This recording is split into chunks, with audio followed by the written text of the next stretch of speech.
नमस्कार दोस्तों, आप सभी का स्वागत है एक बार फिर से हमारे चैनल प्राचीन ज्ञान उपाय में। दोस्तों, आप सभी से रिक्वेस्ट है कि यदि आपको वीडियो पसंद आए तो वीडियो को लाइक करके अपने दोस्तों के साथ शेयर जरूर कीजिएगा। आइए वीडियो शुरू करते हैं। भगवान गणेश विघ्नहर्ता माने जाते हैं। कहा जाता है कि गणेश जी जिन जातकों पर प्रसन्न होते हैं उनकी सभी विघ्न बाधाएं दूर हो जाती हैं। ऐसे में गणेश जी की कृपा पाने के लिए बुधवार के दिन उनकी आराधना जरूर करनी चाहिए। शास्त्रों में भी मान्यता है कि जिस जगह विघ्न विनाशक का वास होता है वहाँ रिद्धि सिद्धि, शुभ लाभ और माँ लक्ष्मी भी विराजती हैं। भगवान गणेश की कृपा से जातक के जीवन में सब मंगल ही मंगल होता है। बुधवार का दिन बिगड़े कामों को बनाने के लिए उत्तम माना जाता है। साथ ही इस दिन कुछ उपाय करने से विघ्नहर्ता श्री गणेश की कृपा प्राप्त होती है और जीवन के सभी कष्ट दूर होते हैं। तो चलिए जानते हैं बुधवार के उपाय। दोस्तों, हमारे शास्त्रों और पुराणों में कई रहस्यमयी मंत्रों के बारे में बताया गया है। यह मंत्र बहुत ही शक्तिशाली और चमत्कारिक है। इन मंत्रों के उच्चारण से हमारे आसपास एक सकारात्मक ऊर्जा का निर्माण होता है। यह ऊर्जा हमारे लिए बहुत ही फायदेमंद होती है। प्राचीन ऋषिमुनि अपनी दिनचर्या में प्रतिदिन इन मंत्रों का उच्चारण करते थे। इन मंत्रों के उच्चारण से उन्हें बल, तेज बुद्धि तथा आत्म शांति प्राप्त होती थी। अगर आप भी अपने जीवन में महत्वपूर्ण बदलाव देखना चाहते हैं तो आप भी रोज सोते समय इन आसान से मंत्रों का जाप करें। ये मंत्र आपके जीवन में सुख, शांति और समृद्धि लेकर आएंगे। यह मंत्र बहुत ही आसान होने के साथ ही इनका प्रभाव बहुत ही चमत्कारिक होता है।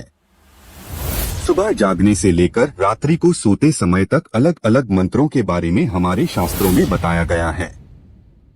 इसके साथ ही हम सभी के घर में जो भी बड़े बुजुर्ग होते हैं वे प्रतिदिन हमें कुछ ना कुछ अच्छी बातें सिखाते ही रहते हैं। घर में अच्छे संस्कार डालने का काम भी घर के बड़ों का ही होता है। हमारे घर में प्रतिदिन जिन नियमों का पालन किया जाता है उन्हीं नियमों पर हमारे घर की परिस्थिति निर्भर करती है। हमारे घर में यदि प्रतिदिन अच्छी बातों का पालन किया जाता है और घर के लोगों में नियमबद्धता हो तो वहाँ हमेशा सुख, समृद्धि और शांति रहती है। और यदि हमारे घर में किसी भी प्रकार का अनुशासन नहीं है और न ही कोई नियम कायदे बनाए गए हों, बड़े बुजुर्गों की सीखों को अनदेखा किया जाता हो तो उस घर में हमेशा कलह है और दुख की परिस्थिति बनी रहती है। भगवान श्री कृष्ण ने गरुड़ जी को मनुष्य के आचार विचार संबंधी बहुत ही महत्वपूर्ण ज्ञान दिया है। यदि मनुष्य शास्त्रों के नियमों का पालन सही से करता है तो उसके जीवन से 90% परेशानियां अपने आप ही खत्म हो जाएंगी। शास्त्रों के ये नियम हमारे शरीर को स्वस्थ रखते हैं, हमारे मन को भी शांत रखते हैं।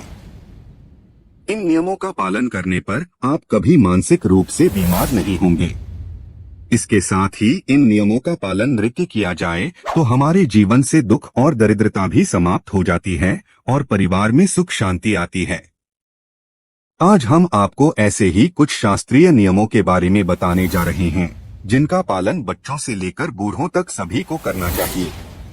इससे आप 1 महीने के अंदर महत्वपूर्ण बदलाव महसूस करेंगे।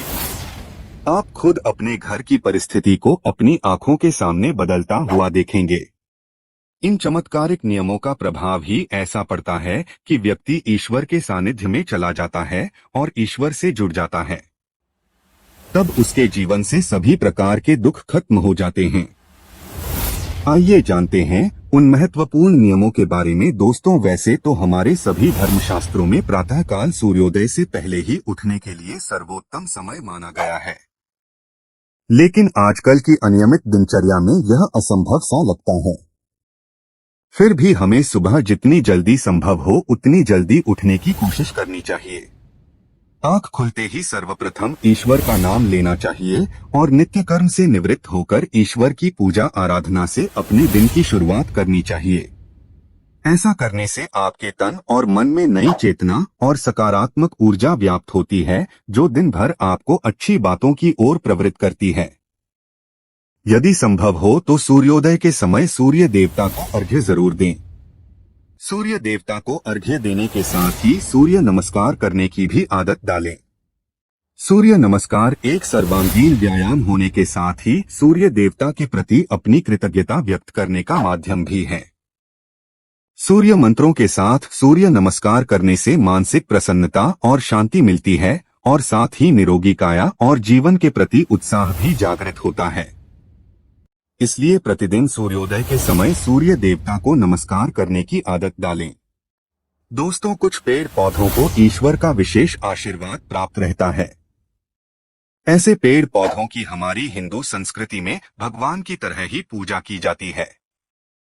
ऐसा ही एक अत्यंत पवित्र पौधा है तुलसी का पौधा। यह पवित्र पौधा हर हिंदू घर में होना ही चाहिए। शास्त्रों में कहा जाता है कि जिस घर में तुलसी वृंदावन नहीं है, वहां श्री हरि का वास भी नहीं है। और जहां श्री हरि का वास नहीं है, वहां लक्ष्मी जी का वास कैसे हो सकता है। तुलसी श्री कृष्ण की अत्यंत प्रिय सखी होती है। सुबह तुलसी को जल अर्पण करने से और कुछ समय तुलसी के पौधे के पास बैठने से अत्यंत शुद्ध और पवित्र हवा हर श्वास के साथ हमारे शरीर में प्रवेश करती है, जो हमें दिन भर सकारात्मक रहने में सहायता करती है। इसलिए देव पूजा और सूर्य उपासना के पश्चात तुलसी की भी पूजा करें। तुलसी की माला को भी गले में धारण करने से मन की शुद्धता और सात्विकता बढ़ती है, मनोबल बढ़ता है और आरोग्य प्राप्ति होती है। दोस्तों, हम अक्सर किसी पूजा पाठ के बाद या तीज त्योहार पर ही अपने माथे पर तिलक लगाते हैं, लेकिन हमारे शास्त्रों में प्रतिदिन माथे पर तिलक, कुमकुम, चंदन, केसर, हल्दी और भस्म लगाने का शास्त्रीय, तांत्रिक और वैज्ञानिक आधार पर महत्व बताया गया है। माथे के बीचों बीच इन सभी में से कोई एक भी चीज लगा लेने से व्यक्ति के मन की एकाग्रता बढ़ती है, मानसिक तनाव कम होता है, आध्यात्मिक शक्ति बढ़ती है, जिससे तन और मन में शुद्धता का अनुभव होता है और बुरी शक्तियां चाहकर भी हमारे आसपास नहीं आती है। इसलिए प्रतिदिन पूजा के बाद अपने माथे पर तिलक लगाना चाहिए। दोस्तों, घर में रोज शुद्ध और सात्विक भोजन बनाना चाहिए और सबसे पहले भगवान को भोग लगाकर फिर सबने खाना चाहिए। हमेशा पहली रोटी गौ माता की और आखिरी रोटी कुत्ते की निकालनी चाहिए और उन्हें खिलाना भी चाहिए। संध्या काल में भी नियमित रूप से अपने पूजा स्थान पर दीपक अवश्य जलाएं। साथ ही संभव हो तो घर के सभी सदस्य मिलकर ईश्वर की उपासना करें और श्लोक, भजन या मंत्रोच्चार करें। भगवत गीता या रामायण जैसे पवित्र ग्रंथों का पठन करना भी श्रेष्ठ होता है। इससे घर का वातावरण सुखद और शुद्ध होता है और साथ ही घर के लोगों में सुसंस्कार भी जागृत होते हैं। शाम को तुलसी के पास भी दिया जलाए। घर की सारी नकारात्मकता चुटकियों में दूर हो जाती है। घर में नियमित रूप से छोटे ही सही लेकिन धार्मिक अनुष्ठान आयोजित करते रहे। इससे आपका पुण्य द्विगुणित हो जाता है। दोस्तों, जिस प्रकार हमें सुबह उठकर सबसे पहले ईश्वर का स्मरण करना चाहिए, उसी तरह रात्रि में सोने के पहले भी ईश्वर को स्मरण करके ही सोना चाहिए। हर अच्छी बात के लिए आभार प्रकट करना चाहिए और हर गलती की क्षमा मांगनी चाहिए। घर में रोज अपने बड़े बुजुर्गों को प्रणाम करने की आदत डालें और उनका बहुमूल्य आशीर्वाद की सौगात प्राप्त करें। दोस्त, आप वीडियो के अंत तक आ ही गए हैं, तो आपसे रिक्वेस्ट है, चैनल पर पहली बार आए हैं तो चैनल को सब्सक्राइब करके बेल आइकन को ऑन कर ले और वीडियो पसंद आया हो तो अपने दोस्तों को शेयर कर दे ताकि उनको भी फायदा हो सके। धन्यवाद।